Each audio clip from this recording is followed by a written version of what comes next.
And here we go. Shams recently said this could very well be the craziest offseason in NBA history, and it could end up being a busy one for the Toronto Raptors. ESPN's Brian Windhorst was on Sunday's Hoop Collective podcast, and he dropped an interesting tidbit which involves the Toronto Raptors. Windhorst saying, I don't want to get too far afield from this, but since this has come up, the Raptors are a team that is starting to make noise within the league about looking for a big fish. Windhorst went on to say, and I think because, and I don't want to get away from this, but I've stated it myself, if you're an Eastern Conference team that's in the middle of the pack, you're looking at the teams in front of you going, some of them may not be able to come together, may be able to stay together. Boston is hurt.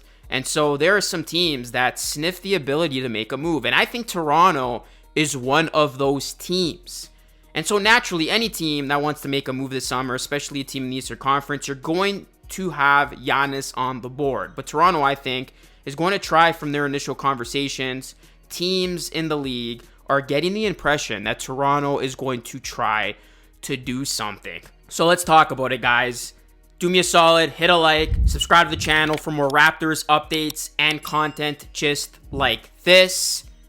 Very, very interesting stuff. And I can't help but to think the player Masai has his eyes on is Giannis Antetokounmpo. Of course, we know the history. Masai has long coveted Giannis for more than a decade. And if Giannis does in fact request a trade, I do believe Masai Ujiri could go all in on Giannis. The thing about Masai Ujiri, guys, is he is opportunistic. And I keep drawing parallels between this offseason and the offseason when the Raptors traded for Kawhi Leonard. There was a huge opportunity in the East once LeBron James left the East to go to the Los Angeles Lakers. And Masai, he capitalized by trading for Kawhi Leonard. And of course, it worked out brilliantly. This offseason might be a big opportunity as well, because Giannis could be available, and you look at the current landscape of the Eastern Conference going into next season, there may in fact be a chance for a team to leapfrog some other teams on their way to making a run. Because the Boston Celtics are going to be without Jason Tatum. We don't know what their roster is even going to look like. They're expected to make some moves. And the East is weak. Let's call it for what it is. I know the Pacers have been on a magical run. The Knicks are there. But there's not a super team or a hard team that you got to get by to make a run to the NBA Finals. So could Masai do what he did and make a big trade in hopes of getting this Raptors team over the top? And we know when it comes to business, when it comes to winning, Masai, he's got everyone on the table in a potential trade. And of course, when you talk about the Raptors reportedly looking for a big fish, Giannis's name, the first big player coming to mind, at least for me it is. I mean, I know there's other names like KD, but I think that ship has sailed. It doesn't make sense to go after a 36-year-old KD or LaMelo Ball. In my opinion, this means Giannis. Masai, would he be willing to sacrifice a big piece to get it done? And this all begs the question, would the Raptors be willing to part ways with Scottie Barnes? Right now, I don't think there's an untouchable on this Raptors team. I mean, the closest player to an untouchable is Brandon Ingram, just because they just traded for him. They just signed him to that contract.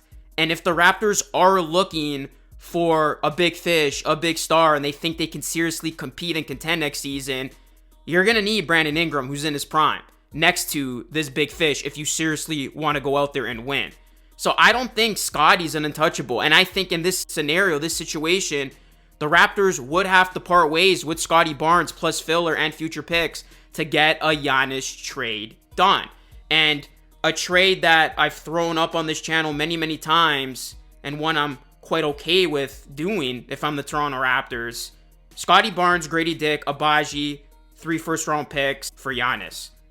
I think that would be one of the better offers. And if Giannis is available, I'd be willing to strike on this trade. Now, I know people are going to be saying you're parting ways with a lot of depth, and I get all that. but you're trading for a guy who is a top 3 player in the NBA.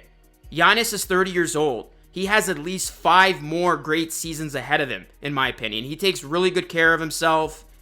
And you're talking about a 2-time MVP, a former NBA champion. I know you're giving up Scottie, but we got to be realistic about Scottie too. Like, he's entering year 5. Is this ceiling Giannis Antetokounmpo? I don't think so.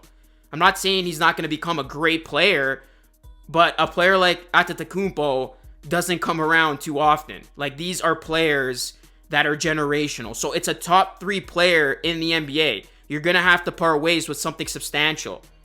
Now, in this situation, let's just say the Raptors did go all in for Giannis, and let me know what you think of the trade down below. What would their team look like? You would have a starting 5 of Emmanuel Quickley, RJ Barrett, Brandon Ingram, Giannis, and Jakob Poeltl. That's if the Raptors didn't make follow-up trades after this, or even part ways with RJ Barrett in that Giannis deal alongside Scottie Barnes. So let's just say you just give up Scottie and those filler pieces and Grady Dick and Abaji. That's your starting 5.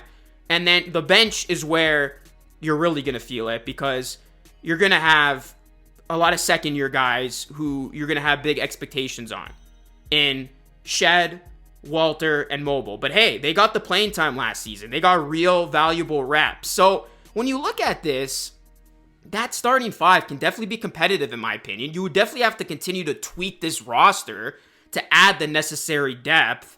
You would need to go out there and get a stretch big. I'm not saying you're trading away Poeltl, but you need a stretch big to plug into lineups with Giannis and BI. So can you acquire that in a follow-up trade, or do you bring back Chris Boucher on a team-friendly, cheap deal? That's a guy who's going to be contributing on a contender. So all of a sudden, if the Raptors are looking to contend, maybe you keep him around. You're going to need some more shooting, some veteran play. So maybe you go out there and get a veteran shooter.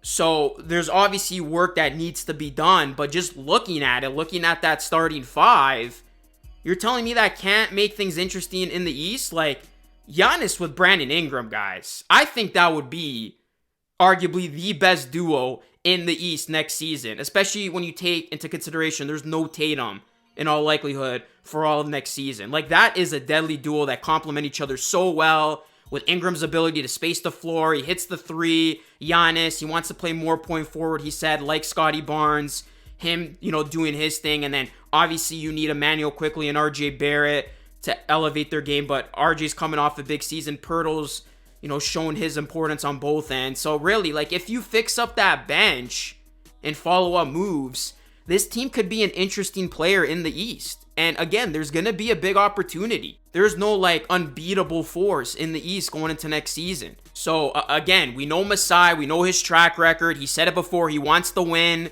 We've seen it too. He's not really patient. I mean, we all thought we were headed for a slow, methodical rebuild, but then he expedited things with that Brandon Ingram trade because the opportunity presented itself. So the point is, if opportunities present itself, Masai Ujiri is almost seemingly in those conversations, and he's not afraid to strike. He wasn't afraid to strike for Kawhi Leonard, even if it meant parting ways with beloved Raptor DeMar DeRozan. He wasn't afraid to make a deal for Brandon Ingram when the Raptors were quote-unquote in their rebuild. So why would Masai be afraid when it potentially came to parting ways with, let's just say, Scottie Barnes, if Giannis was indeed available? So again, this is all contingent on Giannis Antetokounmpo. He has not formally requested a trade. He's not a free agent. He is still with the Milwaukee Bucks. But with some of the things we've heard from reports and all that, it seems like Giannis, if I had to guess, he may want to test the waters. And I think this may be the summer of Giannis. And as soon as he lets the Bucks know he wants out, it's going to turn into the Giannis Antetokounmpo sweepstakes. And I think that's going to be a giant domino for everything else that's going to happen this offseason. So I found this very interesting because we've heard it a couple times now with, the Raptors. Are they going to be on the market for Giannis if he becomes available? Windy dropping this now. You're starting to connect the dots. And, whenever a big-time player is on the market, the Raptors at the very least do their due diligence. So I just wanted to come at you with this video, guys. Let me know your thoughts down below.